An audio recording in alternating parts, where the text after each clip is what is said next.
One of the hardest parts about ending burnout for women in leadership is neglecting yourself and feeling like you don't have a choice other than to run yourself into the ground and do all of these things that just make you so overwhelmed that you get really exhausted and tired and drained, and that leads to burnout. So many women struggle with this, so that's what we're going to talk about today.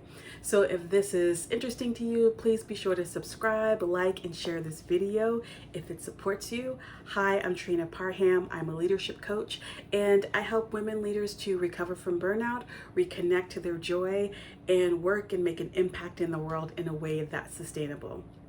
And I do this by sharing practical tools, tips, and strategies to help women recover from burnout, as well as sharing holistic tools like breath work, meditation. And every now and then I might use tools like oracle cards, tarot cards, things like that to really help support you. So if that sounds good to you, you're in the right place, and I'm so glad you're here. So I watched a video, a TED Talk actually by Dr. Liz Aguirre, and she talked about her video was called In Professional Burnout, Become More Energized and Less Stressed.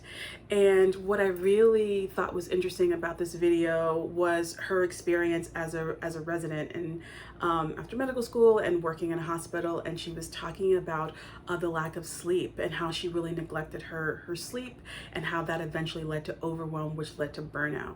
And she mentioned that she went through this cycle a few times, and she shared lots of good tips in that video, which I will link below this video. So if you like TED Talks, I encourage you to check it out. And it really struck a chord with me because one of the big areas that I struggled with during the height of my burnout experience is struggled with sleep. And for me, I was dealing with also not only just burnout, but what exacerbated that was grief. So my mom had passed away during that time, and I also had quite a few other relatives in a very short span of time that passed away also. And so in addition to burnout from job stress and all those things, I was dealing with grief. I was grieving, and my sleep was off for a really long time. So not only and even as I started to heal and recover from burnout, my sleep was still off, and it took me a few years to get it back on track. And I mean, I went to doctors, I tried a bunch of different supplements and things like that didn't really help me as much. What ultimately did help me sleep better was being conscious of sleep hygiene. And sleep hygiene is essentially, the things that we do around sleep that really help us to sleep. So things like making sure the room is cool, making sure that maybe you're not on your phone or device before bed, things like that. And I talked about that in my last video, but sleep has just been such a struggle for me like I said, I've gotten it back on track for the most part, but it was such a big deal. And so that's why I'm mentioning it again. And one of the other things about sleep for me was just how fuzzy I felt in my thoughts. And in that video, Dr. Gary talked about that, just how sleep, lack of sleep really does impact your body. And so that can be a real struggle. And when you're neglecting yourself, sleep can be one of those things that that really is fleeting. And so it can wreak havoc on so many other areas of your life. Again, and it can affect your concentration and all the things that you're trying to get done during the day. And so another thing that I found really interesting in that video, I have some notes that I'm referring to, I was looking at the comments and just reading through the comments and seeing who else was having similar experiences that she mentioned in that video. And one person mentioned feeling like she didn't have a choice when it came to dealing with those stressful situations and everything like that, feeling like she didn't have a choice, feeling like, just taking on all of these things that really became overwhelming, that there was no other option. There was no other way of working. There was no other way of doing anything. And I think a lot of women feel like that, or it's that feeling of guilt. Like, if I don't do this thing that someone is asking me to do, what's that going to mean? What's going to happen? And I think that, we as women oftentimes feel guilt for so many things. And this feeling like, you don't have a choice but to be a slave to all of these demands in your life can be extremely, extremely stressful. And so I think it's one of those things that society doesn't help with. It's one of those things that maybe we've learned in our families or from friends, or even the pressures that we put on ourselves.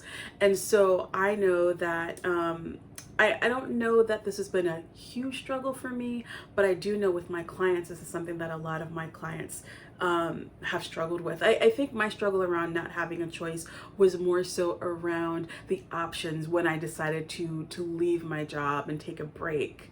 That was really what I felt, because I think, for me, I've been working a long time. I've been working since I was 14 years old. I'm in my 40s now.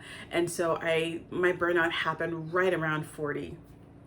And so, I'd always worked. I'd never known a life without working. Even just taking a long, extended period of time off felt really foreign to me. And so it was during that process that I didn't know I had a choice. And it took other people in my life to point out the fact that, hey, I have options here. I have choices. There's different things that I can do to really get the rest and the time that I needed to recuperate from burnout. And so if you're feeling like, hey, I don't have a choice, I've got all these things on my plate, what am I supposed to do? And there's a couple of things that I want to encourage you to think about. And the first question is, what makes you think you don't have a choice? And sometimes this can be really hard to do on your own, which is why it's always good to talk to a coach like me or someone else in your life that can see your situation from the outside. Because sometimes when you're right in it, it can be really hard to see what your options are. So when you really sit and think about it, what choices do you have? And the answer could be maybe there are choices that you don't want to make, but you probably do have options. And again, I think one of the things when it comes to ending burnout, that where we feel like there's not a lot of choice around, is around money, time, resources, things like that. And so I would encourage you, though, to really dig more into that and get specific with yourself. Secondly, what are you really afraid will happen if you step off the hamster wheel? So if you decide, hey, you know what, I don't want to be doing this anymore. I can't sustain this pace. I'm really overwhelmed. I'm tired, and I'm neglecting myself. I'm not giving myself what I need. What would it take for you to step off the hamster wheel of that? And part of it, I think, is this culture that we have, particularly in the United States, around work. This idea that working hard and grinding ourselves into the ground is like next to godliness. We have this very puritanical view of work. And like work is seen as the savior, the salvation. And it's not that. It's really important to put work in proper perspective and proper proportion to the rest of your life. And look, we all need to work and make a living and things like that, but it doesn't have to rule your entire world. And it's really important to put it in proper perspective. So what are you afraid will happen if you step off the hamster wheel? If you say, I actually don't want to be living and working like this anymore, what do you think was going to happen? Number 3, what's depending on you? So, do you have people in your life that are depending on you, whether it's work or family or friends? Who are those people that are leaning on you? And are there other supports that you need that can help them as well as help you?